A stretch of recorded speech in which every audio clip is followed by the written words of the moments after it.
Hoy, tanda. Ah, tarawa-tawa na naman siya. Balik talaga. Ayun yung gatas mo. Inumin mo yan, ha? Tapos matandang baliw. Tawagan ko na yung baby ko. Hi, baby! Oo, okay lang. Iinis nga ako dito sa matandang ko. Nakakaurat pag may kasamang baliw. Kaya nga eh. Ang mukhang malapit naman na tumamatay. Sabagay. Hoy, tanda! Anong ginagawa mo? Tama ka! Sasayang ka ng pagkain! Kanina tatawa-tawa ngayon, iniiyak ka, balo ka talaga, baliw! Alam mo, dapat sa'yo kinukurot. Total, hindi ka naman marunong magsalita. Tanga! Hindi, naku! Kaka-bad trip ka! Iinom ka na lang ng gatas! Maglalaruan mo ba? Ha? Dapat sa'yo kinukurot, dapat sa'yo yan. Total, hindi naman kapasa. Nakakainis! Nakakainis ka? Ikaw na matanda ka? Ha? Iinom ka na lang ng gatas. Hindi ka pa mamatay. Walang kwenta. Kabigat! Tumingin ka sa akin. Tumingin ka. Huwag ka umiyak. Aba, nakikisali ka pa? Di naman ginawa niya. Tignan mo. Alam mo naman, di ba? Anong alam ko? Alam mo, meron siyang mali sa pag-iisip. Bakit hindi mo taasan yung pasensya mo? Di ba pinili mo tong trabaho na to? Nakakainis eh. Kung walang kwentang matanda na yan, hindi pa mamatay.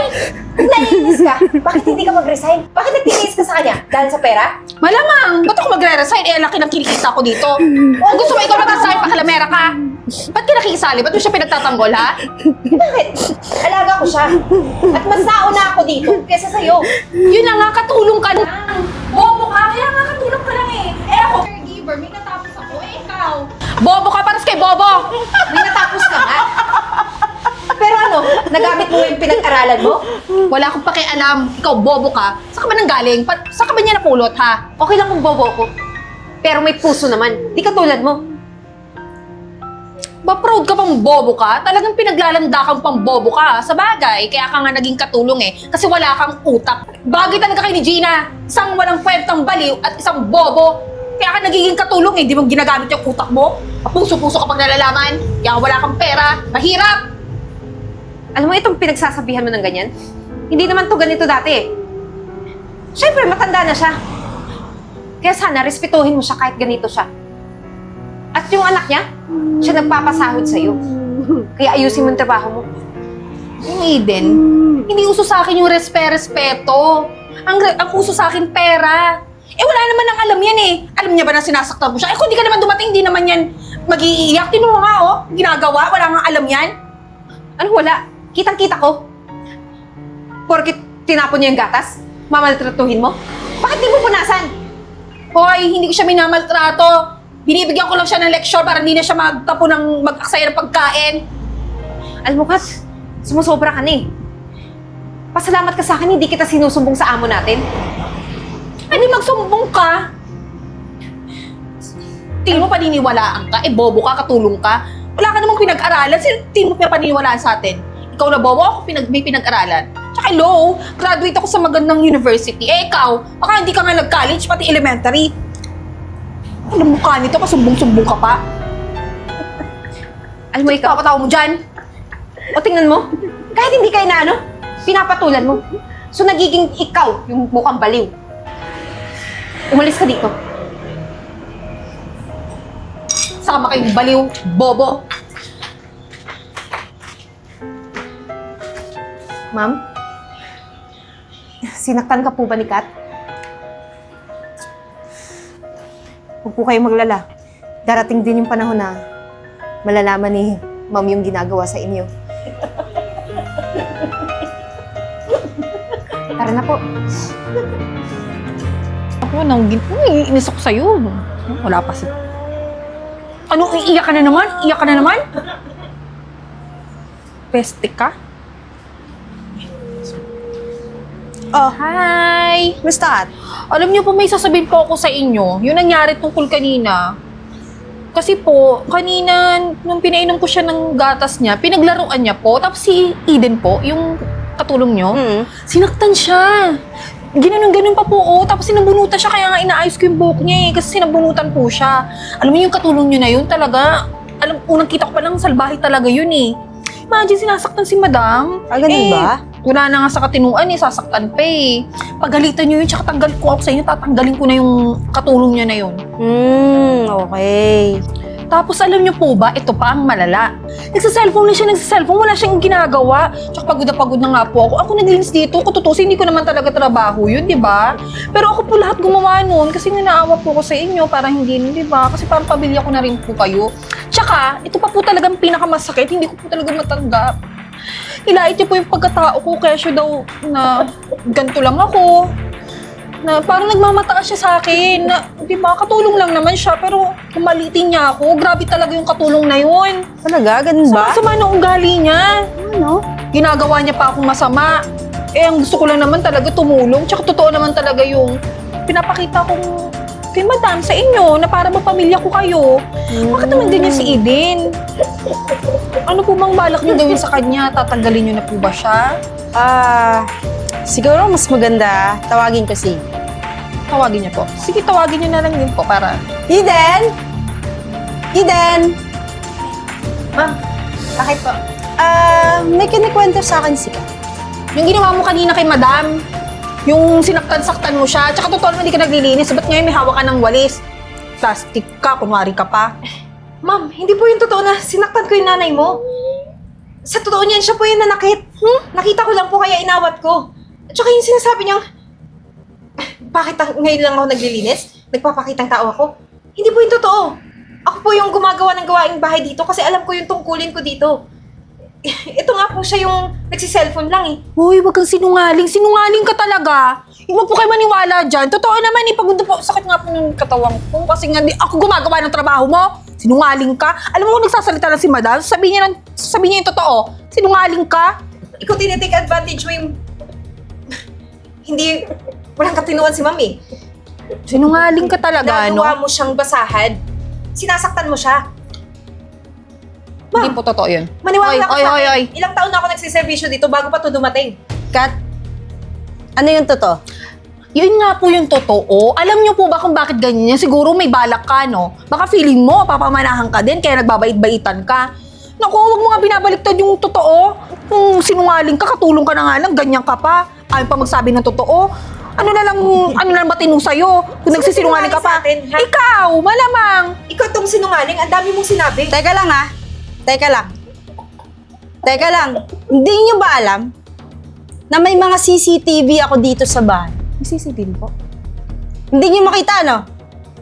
Kasi gusto ko, nakikita ko kung anong ginagawa nyo at lalong-lalo na sa nagbabantay sa mami ko. O ngayon, ano yung sinasabi mo na ikaw lahat gumagawa? Inaasikaso mo yung mami ko? Hindi ko po alam na may CCTV. May CCTV ba? Meron. Saan po nakalagay? At saka ikaw, grabe ka. Nakakahiya ka. Tingnan mo yung ginagawa ni Eden sa mami ko. Yun yung gusto kong nakikita ko, na inaalaga yung mami ko. Inaasikaso. Ikaw, anong ginagawa mo? Sinasaktan mo yung matanda? Eh, siya naman po kasi, pinaglalaro niyo yung pagkain. Concern lang naman po ako sa mga expenses. Alam mo, may problema sa pag-iisip yung mami ko. Kaya nga ako nag-hire ng caregiver niya eh. Para bantayan siya eh. Ano yun? Ako pa problema? Eh, sorry na po. Hindi ko naman alam Alam na mo- may CCTV. Kat, ganito na lang. Total, nakita ko na rin naman lahat ng ginagawa mo sa mami ko. At itong si Eden, ito yung gusto kong mag-aalaga sa mami ko. Ha? Eh, paano naman po ako? O di dapat, inayos mo yung trabaho mo. Hindi naman pwede yun. Siya papalit sa akin. Eh, wala namang ano yan. Lisensya yan. Katulong lang yan eh. Hindi basihan ang natapos, Kat. Ang gusto kong mag-alaga sa mami ko, may puso. Hindi katulad mo. May puso rin naman po ako. Ginagamit ko lang talaga yung Anong utak puso ko. meron ka? Bato! Gusto ko inaalagaan yung mami ko. Yung punong-puno ng pagmamahal yung pag-aalaga. Yung iniisip niyang kasing pamilya na rin niya ito. Ikaw anong ginagawa mo? Puro pasahod lang hinihintay mo. Hindi mo pa ginagawa ng maayos yung trabaho mo. Alam mo, Mag-impake ka na. Mag-impake ka na, lumayas ka na dito. Hubarin mo yung uniform mo kasi hindi yan bagay sa'yo. Kasalanan mo to eh. Bida-bida ka eh. Sige, sakali ka. Pinag-aralan, hindi ginagamit. Baliw. Ma'am, teka lang. Tama po ba narinig ko? Ako na magbabantay ka, ma'am? Ako na mag-aalaga sa kanya? Oo, Eden. Gusto ko ikaw na yung magbabantay kay mami. At saka, nakita ko lahat sa CCTV. Ikaw lang yung nakita kong may puso. At saka talagang mamahalin mo rin si mami tulad ng pagmamahal ko sa kanya. Ikaw lang yung nakita kong may concern kay mami. Salamat po, ma'am, ha? At ngayon, yung sasahurin mo, bibigyan kita ng panimula. 50,000 a month, may bonus ka pa nun. Panimula lang yun Pwede ko pang dagdagan yon kapag nakita kong nag-i-improve yung mami ko. Naku, At saka huwag kang mag-alala. Kasi yung mga lilinisin dito sa bahay, huwag mo nang isipin yon. Kukuha ako ng panibagong katulong na pwedeng mag-ayos dito sa bahay. Basta ang gusto ko lang, alagaan mo lang yung mami ko habang wala ako. Yun lang talaga yung gusto ko, Eden. sige po, ma'am. Makakaasa po kayo. Tsaka, tinuturing ko na pong tunay na nanay si Madam Gina. Salamat din po, ha, kasi dinagdagan niyo po yung sahod ko. Malaking tulong yun para sa pamilya ko sa probinsya. Walang anuman. Basta yun lang talaga yung gusto ko, yung maalagaan yung mami ko. At saka hindi siya yung sinasaktan. Gusto kong gumaling yung mami ko eh. Kailangan lang talaga niya ng totoong pagmamahal. Ako naman, hindi ko naman talaga rin matutukan muna yung mami ko kasi ang hirap kasi. Ako lang yung nag-aasikaso sa kanya, yung mga financial na gastusin. Kaya gusto ko nang kasama sa bahay na matututukan yung mami ko at saka maaalagaan talaga. Sige po, ma'am. Huwag kayong mag-alala. Ako na po bahala kay ma'am. Thank you, Eden Sige po. Ma'am Gina, ligo muna tayo. Okay ka na, May? Ako na po bahala. Sige, thank you. Oh ma'am, kain ka na po. Konti na lang to. Tingnan nyo oh, ang dami nyo nang nakain. Pag inubos nyo to, mas lalo kayong lalakas. Oh, sige na po. Yan. Ang galing naman ni ma'am. Alam niyo po, kapag gumaling kayo, mas lalong matutuwa yung anak niyo. At saka, makakagala ka na po kahit saan. Oh, ito po. Yan. Masarap po? Masarap po ba?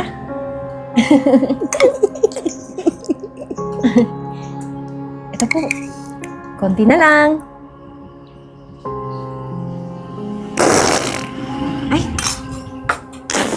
Ay! Teka lang po, ma'am. Ako, ba't di naman po niluwa? Pero, okay lang po yan.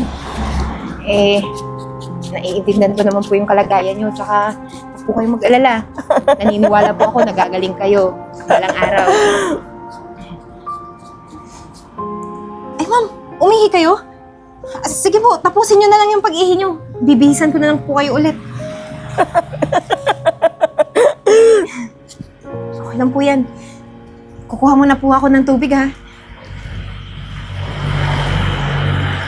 If either of these circumstances become compromised, then the alarm sounds and the lighting changes to the warn of the danger. Ay, ma'am, dito na pala kayo. Oo, Eden. Kumusta si mami? Okay na okay po. Nakakain naman siya? Opo. Sa tingin ko, ma'am, malapit na tong gumaling eh. Oo nga eh. At saka, alam mo ba, galing ako sa doktor ni mami. Actually, good news. Talaga po? Oo. Ano po sabi ng doktor? Simula nung ikaw yung nagbantay kay mami, alam mo ba na ang laki ng improvement niya? Totoo po ba? Totoo. Ang laki ng improvement ni mami. Tsaka, iba talaga yung galawan niya dati kesa ngayon. Naku po, kung ganun po salamat po sa Diyos. Kasi, alam ko na yun naman po talaga yung gusto niyo, di ba, para sa kanya?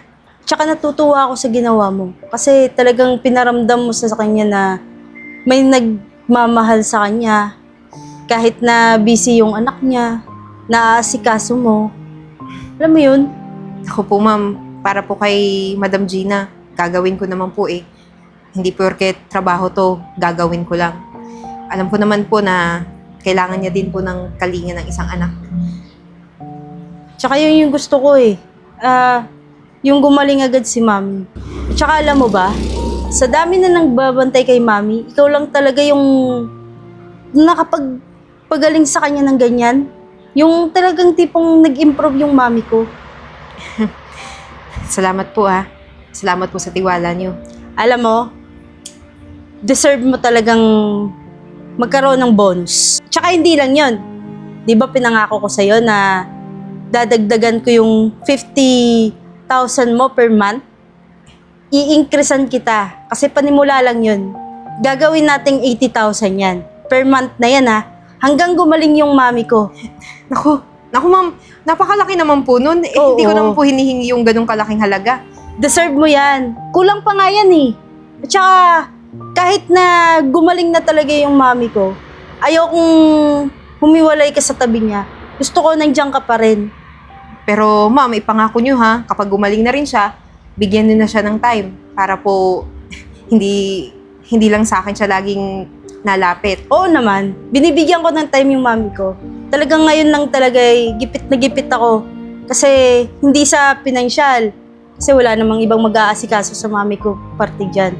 Gusto ko lang talaga may makasama yung Mami ko na talagang maaalagaan siya kahit wala ako. Yung mapagkakatiwalaan ko.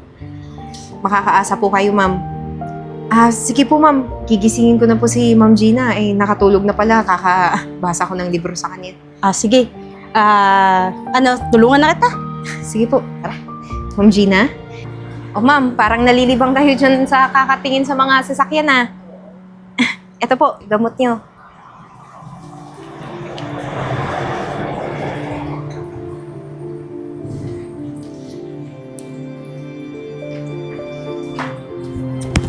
Maraming salamat, Eden, sa pag-iintindi mo sa akin, ha? Wala po yun, ma'am. Pinagtyagaan mo talaga ako. Nako po, parang nanay ko na po kayo. Kaya binuhos ko lahat ng pagmamahal sa pag-aalaga sa inyo. Oh, Mami, kumusta? Okay lang, magaling tong taga-alaga ko eh. Laki na ng improvement mo, ano? Mga isang araw, magja-jogging na ako dyan, makikita mo. Oh, di ba? Maganda yan. Tsaka para tuloy-tuloy lang yung improvement mo hanggang makalakad ka na. Thank you, Eden, ha? Wala ka naman po. At saka, Eden, napagplanuhan na rin namin ni Mami na bumalik na kami ng States. Ma'am, sigurado po ba kayo? Oo. At saka, total, si Mami magaling na rin naman eh. Kayang-kaya na naming bumalik doon. Then, binenta na rin namin tong bahay.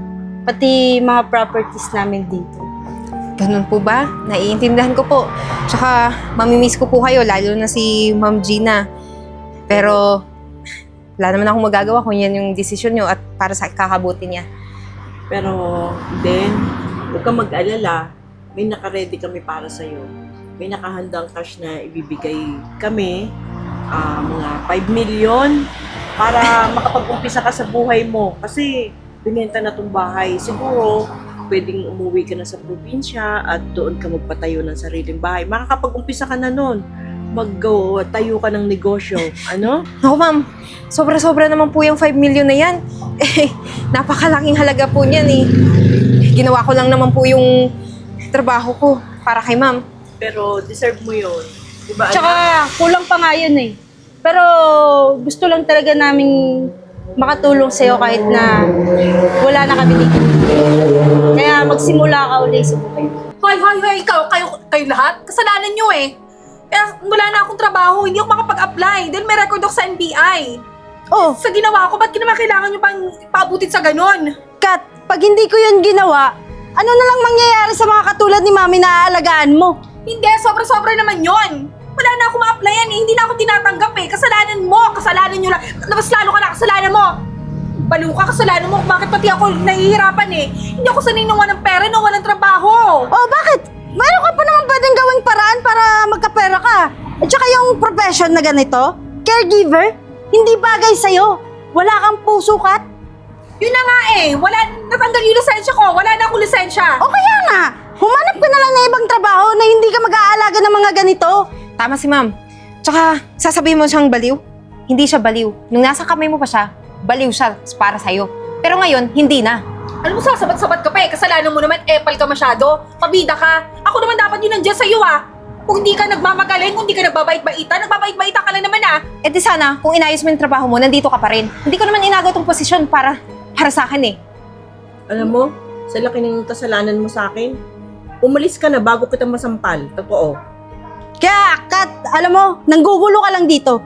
Umalis ka na. Kung hindi, tatawag talaga ako ng pulis. Alis ka na. Mukha nyo. Umalis ka na. Kaya! Turon! Turon! Aba, Eden. Kat! Ano, mayaman ka na? Hindi ba halata? Galing mo naman talaga sumipsip eh. No, tinan mo, imagine may kotse ka na. Masyado mo naman ginaling ang pagsipsip kay madam. Teka lang, hindi ako sumipsip. Dahil inayos yung serbisyo ko, kaya binigyan nila ako ng gantimpala. Anong gantimpala? Kayamanan? Kalokohan mo? Hindi ako naniniwala sa ganun. Alam ko na, simula pa lang, yan na talaga ano mo eh, motibo mo eh. No? Binigyan lang naman ako ng 5 million para panimula ko kasi bumalik na sila sa States at magaling na si ma'am. O ano? Bang yabang mo talaga, no? Akala mo naman talaga, galing sa matinuyang pera mo. Talaga binigyan ka o baka nagnakaw ka? Eh di ba katulong ka lang naman dati? Alam mo ikaw, huwag mo ako masyadong minamaliit. Alam ko, sinabihan mo ako dating bobo dahil mahirap ako. Walang pinag-aralan. Pero ngayon, napatunayan ko na hindi hadlang kung ano may estado ng buhay ng isang tao. Kaya ito ako ngayon. At yung perang binigay sa akin, ginasto ko sa maayos. Kaya mas lalong lumago. Eh ikaw, bakit naglalako ka na lang? Hindi ka ba talaga nakahanap ng trabaho kahit na-report ka sa NBI? Kaya nga ako nagkaganto kasi kasalanan mo. Kung di ka mapapel, kung di ka umepal, diba? Kung di ka nagbait-bait, hindi naman ako maghihirap eh. Kasalanan mo talaga. Kasalanan yung marag ng baliw na yun. Hindi ko kasalanan o ni Ma'am Gina. Kasalanan mo. Mabuti na lang matalino yung ma'am natin, si Ma'am Yvette. Nag-install siya ng mga hidden cameras para makita kung ano talaga yung nangyari sa nanay niya. O ano ngayon? Eh kaya nga nagbabait-baitan ka kasi alam mo may CCTV, di ba? Alam mo naman, di ko alam yung mga style mo. Ni ako nga hindi ko alam yun eh. Yung mga hidden cameras ni Ma'am Yvette.